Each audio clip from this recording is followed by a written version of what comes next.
Hey guys, I'm Nate from Good Man Racing. This is the 4Runner that I raced the Baja 1000 in. However, I have not been driving it much as of late. I've been working on it ever since then. You have probably seen other content on my channel with respect to UC Motorsports. Colin and the rest of his buddies have done a wonderful job inking the hammers, finishing the Everyman Challenge.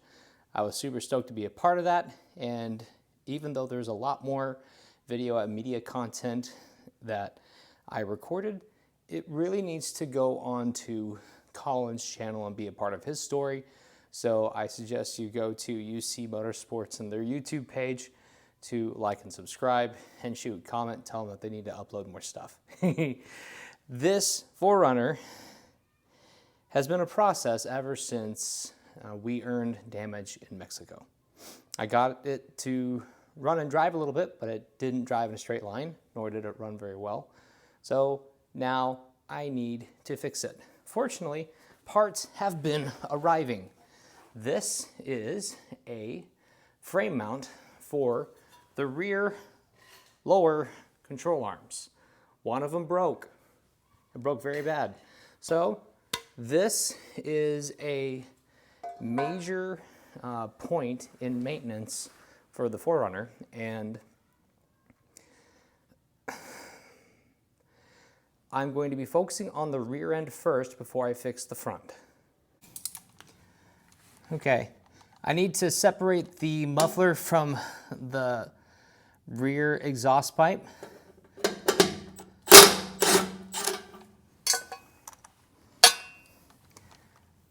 I could tell you what these bolts were, but I don't know what the OEM ones are, so it really doesn't matter.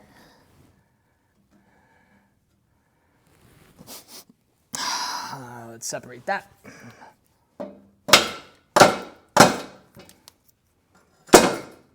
Okay, the rear portion of the muffler is detached from the rest of the exhaust pipe.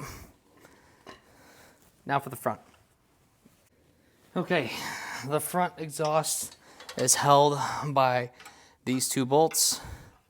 Definitely bigger than 12s. These ones are the other two bolts, and they are 12. This is one of the O2 sensors, I believe. Don't quote me on that.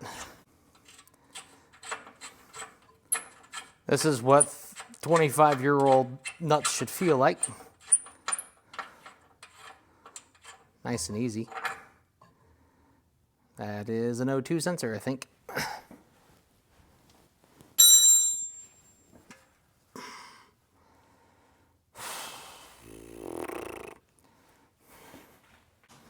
Okay. Here goes nothing.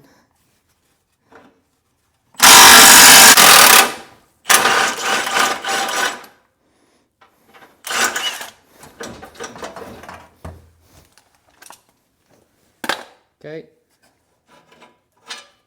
Groovy. We're just gonna cut this.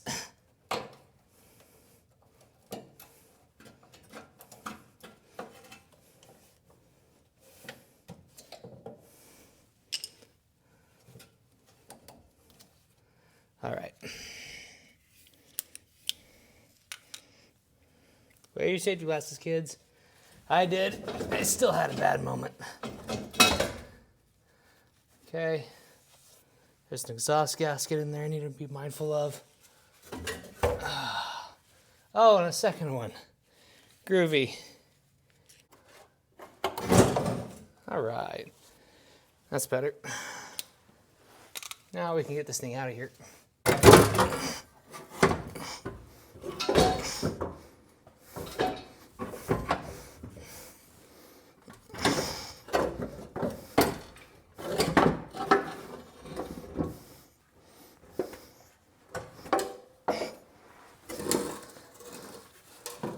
Okay.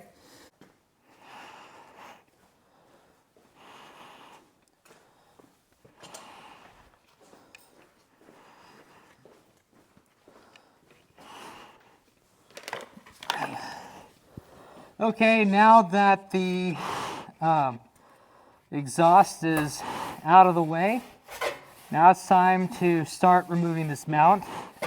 The most direct way to remove it is by cutting it off. You can take a saw and just lob it off and deal with all of the little bits at the end. Or you can do like what I'm about to do and just lance it off right next to the weld. Not necessarily on the weld, that would be ideal, but for what we've got going on right now, just getting it 90% to the point where we can actually grind off the weld smooth and not penetrate the wall thickness of the frame is a good idea.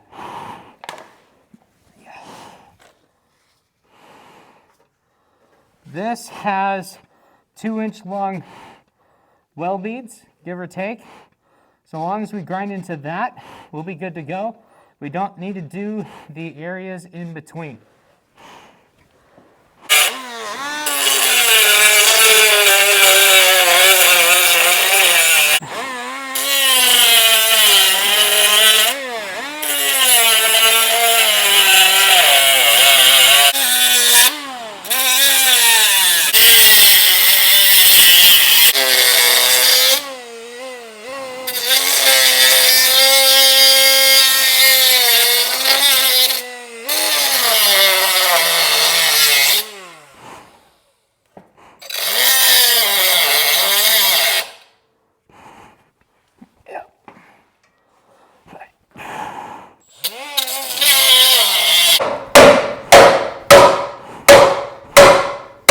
All right, so we got the welds on the inside, front, and trailing broken off clean.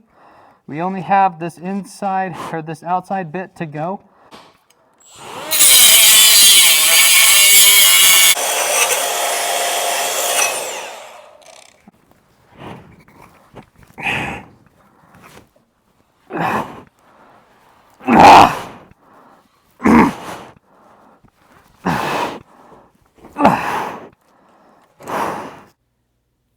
Now, this is where I completely forgot to turn on my microphones to continue recording sound. I apologize for that.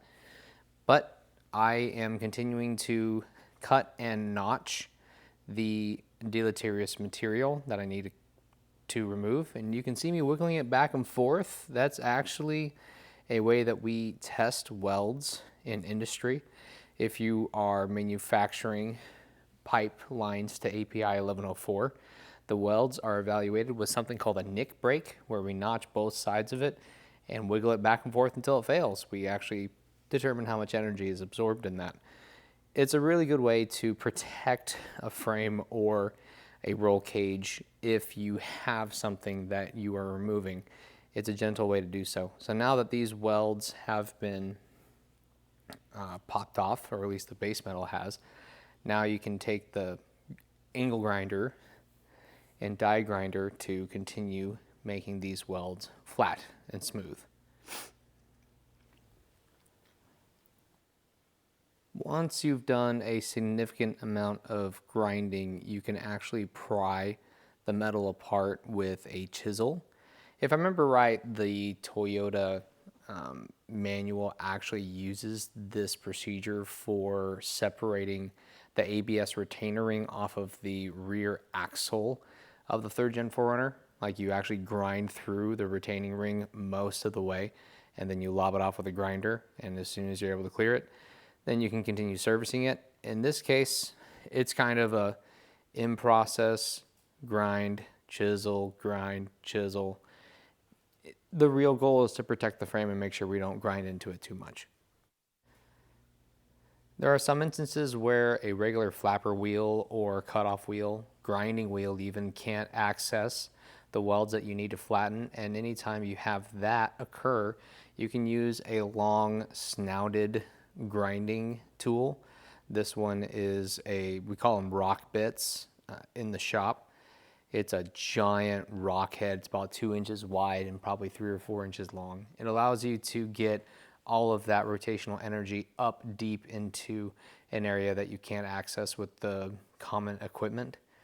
They are very rough, they are very abrasive, so you're probably gonna have to do some finishing touches after using it. However, it will get the bulk of the material off and out of your way for the fabrication that's going to come. You can also use reverse cones with the die grinder to get a finer finish after the big giant rock bit. You can see that I'm dancing around one of those 2-inch long welds near the back side of the frame mount. It is a great way to get into a tight space that's even tighter than what was possible earlier. It's just, again, a rough finish. So this isn't really a finishing tool. It's a material removal tool. So it'll take a lot of stuff off in a hurry. Now the bulk of the material has been removed. I'm just trying to deburr it before using a flapper disc or sandpaper to take off all the paint, and that will make it ready for welding at that point. It's not gonna look too bad. I'm really excited for how this turned out so far. Hopefully I don't need to do that again anytime soon, but that's what the new mount's going to look like once I weld it in place. So thank you guys so much for watching. I will see you out in the desert, if not my garage. Like and subscribe for more.